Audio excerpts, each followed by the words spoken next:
لو أنزلنا هذا القرآن على جبل لرأيته خاشعا أنزلنا هذا القرآن على جبل لرأيته خاشعا أنزلنا هذا القرآن على جبل لرأيته خاشعا متصدعا من خشية وتلك الأمثال نضربها للناس لعلهم يتفكرون.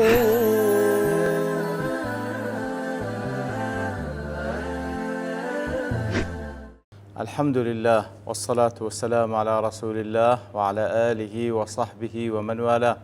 السلام عليكم ورحمة الله. بەڕێزان خۆشحاڵم لەوانەی 1101 لەوانەکانی تەفسیری قورئانی پیرۆز بێمەوە خزمەتتان بەمەبەستی ڕەزامەندی رب العالمین و هیوادارم ئەوەی ئازیز سوودی لەوە بگرن.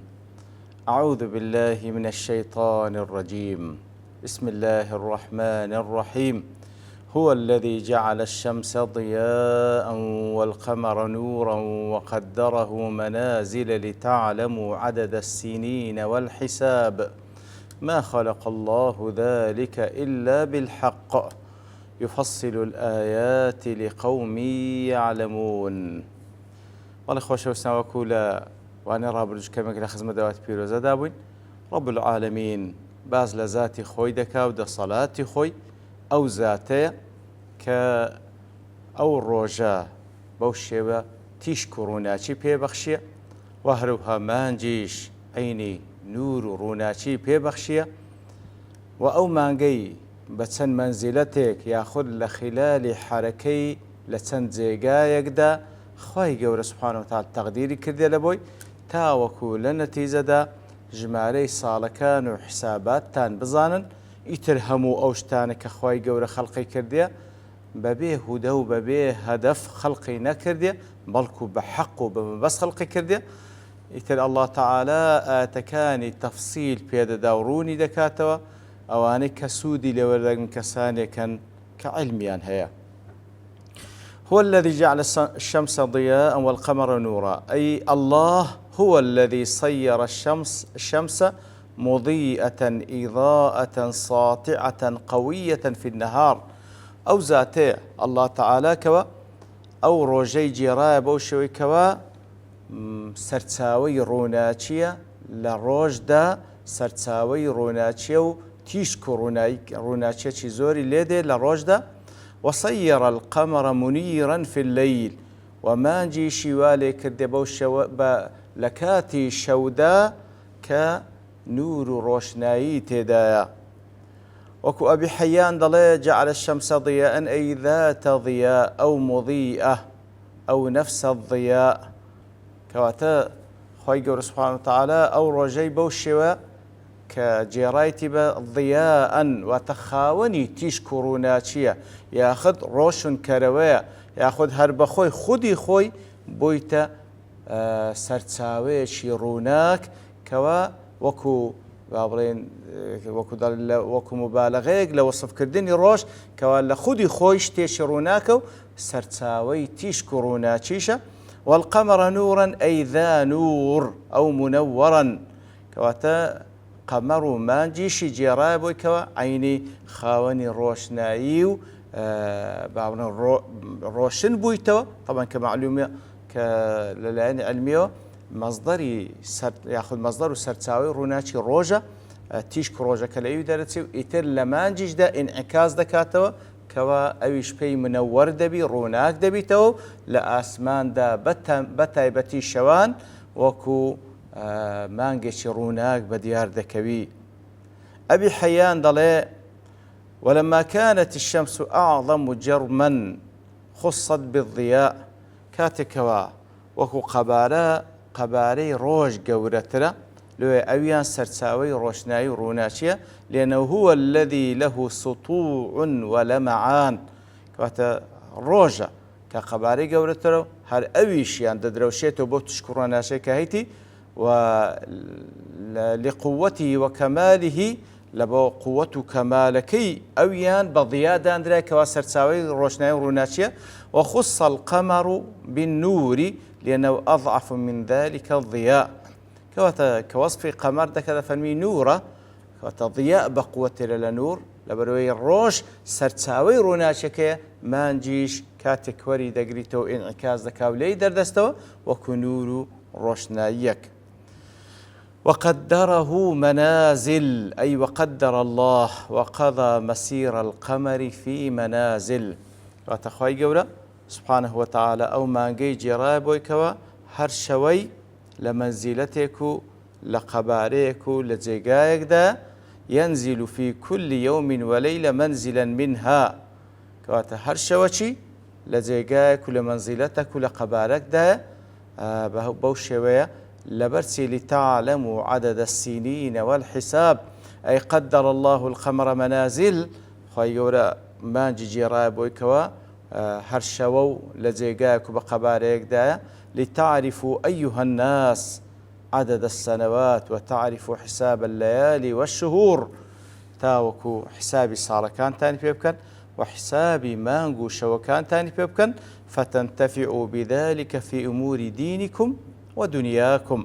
إتار تاوكو لو الدنيا وأمور الدنيا وأمور دينتان بزانن كوا لريقاي مانجو تزانن حساباتي مانجو روجو صالكانتان بكن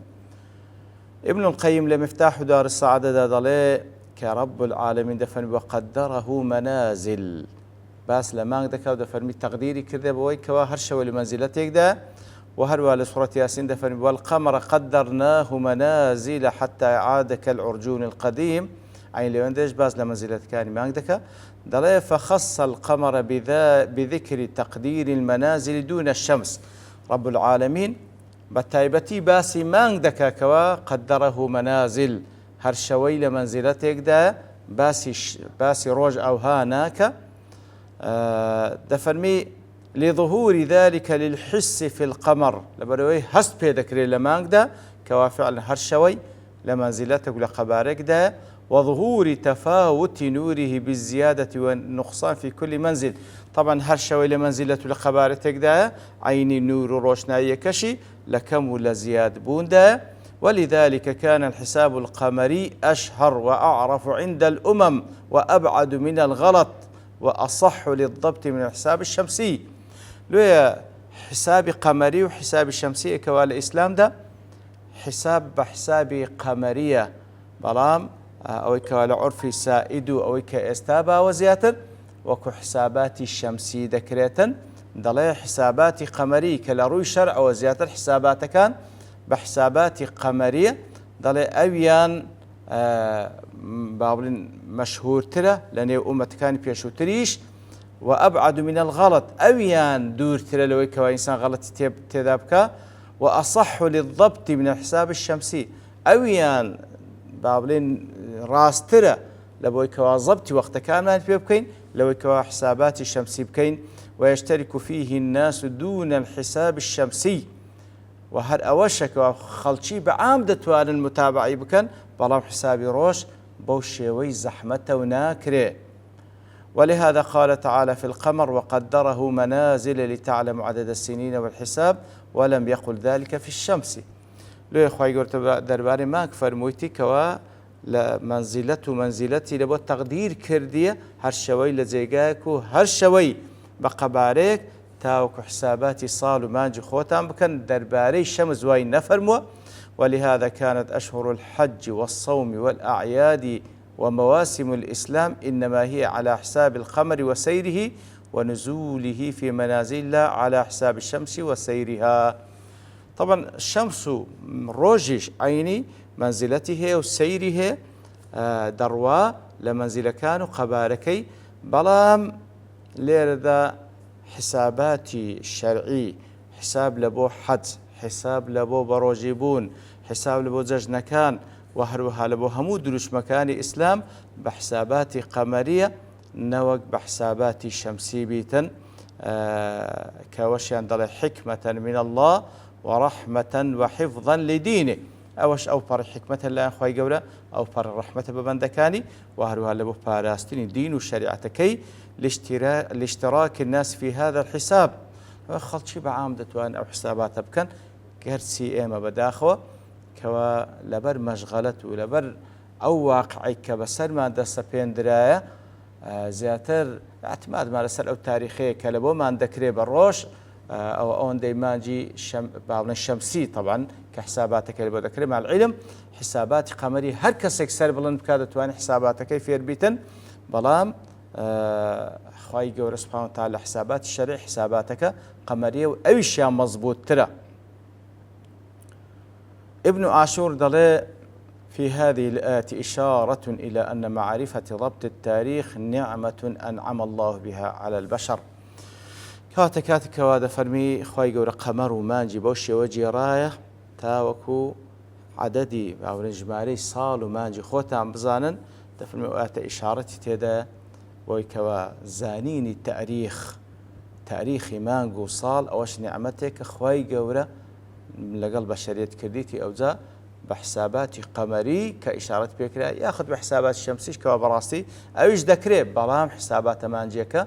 أو كرس أساس ما ذكري آسان ترى ونعمتك إن أخوي جورا كرس وكو قطمان بداخوا ما مسلمان شفت ما تكرر بل أواقع كبسرمان سبيندرا ما خلق الله ذلك إلا بالحق أي لم يخلق الله الشمس والقمر ومنازله تأخوي جورا الشمس بابنا الروج مانجو منزلتكاني خلق نكد إلا لحكمة عظيمة إلا لبو حكمة زور جورك براسي دروس كردن وخلقي بوشي ويو أو حركة بردوامي مانجو روجو أو زويك إيه مجلس سريدجين هر هموي تدل على وحدانية الله وعظمة صفاته هموي بلقي لسروي تاكو تنياي الله تعالى كهر أوشاني برستنيه وأوهارها برزي أو صفاتان كهيتي وهروا بلغير سروي الله تعالى بوهم دقة ريك بيشك خلق كذا لم يخلق ذلك عبثا وباطلا الله تعالى ببي هدف خلقي نكرديا أوهم دقة وردكاري لو كون بونا وري ببي هدفه ببي ما بس خلقي نكرديا أجر كسيق بله أو بونا وري كبو دقتي خلق كرا ببي هدفه ببي ما بس خلق كرا رب العالمين وكل سورة الصاف دفرمي أو ذلك ظن الذين كفروا وقماني كافران كوازانا عاردوا آسمان كان ببين بس خلق كراه فويل للذين كفروا من النار وويلا لبو كسانش كافر لا أجري جهنم خوابنا من دا بل أوزاد دفرمي يفصل الآيات لقوم يعلم أي يبين الله الحجج والأدلة الباهرة الله تعالى بلقو بابلين بلقو دليلكاني كوازور واضح روشنا خواهي جورا بيان دكاتا لقوم يعلمون إذا تدبروها كساني كوعلمان بقى تيرامينين وهم رسودي لوردقرن تسيلي وردقرن وحدانية الله وقدرته يتر براسي لتيرامان وبيركرنوا لخلق خواهي جورا بتايبة الله روجو مانقو لهم أو بونوري كواخوي والخلق كذا همو يبلغي لسر وحدانية الله تعالى قدرته توانا ودا صلاتي يتر همو يبلغنا لسر رنگ دانوي صفات كان خوي جورا سبحانه وتعالى لبونا وركي ولا آثار خلقتكي شو كان يدلي المراد بالآيات كاتك هذا فرمي يفصل الآيات وبس لآت كان التكويني أو التنزيلي أو مجموعهما خوي جور آتكاني خوي بيان دكا أو آتكاني تكويني كوا أو كوني بيو دروس كري وآتي خلقي يان آت تنزيلي كوا آتكاني قرآن بيروزا يان هردوش يان دقريتوا وتدخل هذه الآيات التكوينية المذكورة هنا دخول أول في ذلك طبعا أوي كليدا زيادة الباس لما نقروجا وتزيادة المبستكا آيات كونية كهموي بلغن لسال عظمة خوي جور أو زدواش آتكاني تيج لخو دقري ابن عاشور ضلي أو باش آياتا يفصل الآيات دفن الجملة شنوية خوي جور دس بكرده لبو هندي للامتنان بالنعمة أو آياتا يأخذ أو باش آياتا كوكو جملة شنوية لنا آيات كذا دس بذكاتا تا وكو منت كردن بو منازل نعمتان كخوي جورة هيتي ولتسجيل المؤاخذة على الذين لم يهتدوا بهذه الدلائل التي إلى ما تحتوي عليه من البيان كواتا براسي وكم آخذيك لسر أو كسانك ئەو هەموو بەڵگێ لە بوونەوەر و ئەو مانگ و ڕۆژەش لە زمانی ئەوانە کاتێک کەسانێک سوودی لێوەرناگرن عەزەمەتی خوای گەورەی تێدا نابینن بەڕاستیەوە وەکو ئیقامی حوجەیە لەسەریان وخوای گەورە سبحانه وتعالى کاتێک بە صیغەی فعلی مضارع باز دەکاتن يفصل الآيات لقوم يعلمون بصيغة مضارعة لإفادة التكرار كواتب راستي أصل واد زال لدواي زال إنسان بيري اللي بكاتو بلام كسانك ديالا وشو بيري لنا كانوا خص من يعلم بتفصيل الآيات لهم ليردا دفرمي أوان كعلميان هي أوان سودي اللي وردقرن مع أنه تعالى فصل الآيات للجهلاء أيضا خواهي سبحانه وتعالى آيات كان بيان كده لابد زاهي كان شنقهر لابو عالم كان لأن انتفاعهم بالتفصيل أكثر لبرو أوان كعلم يعني أوان زياتر سود لو تفصيلاتي وردقرنو أوانا كوازياتر بيريان دزولينا وكو قاسم يجدر هذه الآية أصل في علم المواقيت والحساب ومنازل القمر والتاريخ أو اعتبر راسي أصلك لو كوا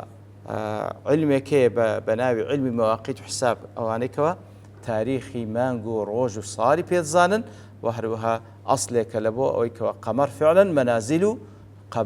قبارو نزيقا وشويني روج بروج دقوري وهروها الجواب الصحي يوي ابن تيمية سمى سبحانه الشمس سراجا وضياء لأن فيها مع الإنارة والإشراق تسخينا وإحراقا كواتخوي سبحانه وتعالى كوا مانجي يعني روجي بسراج ناوبرديا وبضياء طبعا ليرة بضياء ناوبرديا لزيقايد كان بسراج ناوبرديا لبروي أو روجا لقل روناتشي عيني بهماشيو قرميو وهروها حرقي شتدا أجرزيات اللي نزق بينها فهي بالنار أشبه كاتزيات نزيكة لصفة آجري بخلاف القمر فإنه ليس فيه مع الإنارة التسخين برام قمر وانية تنهار ناتشا بهش ويجرماتي تيدانية كواتا براستي ألفاظ كاني زور دقيقة هموي بوردي هر أوش لكلامي خواي قول سبحانه وتعالى دوشيته سبحانك اللهم وبحمدك أشهد أن لا إله إلا أنت أستغفرك وأتوب إليك لو أنزلنا هذا القرآن على جبل لرأيته خاشعا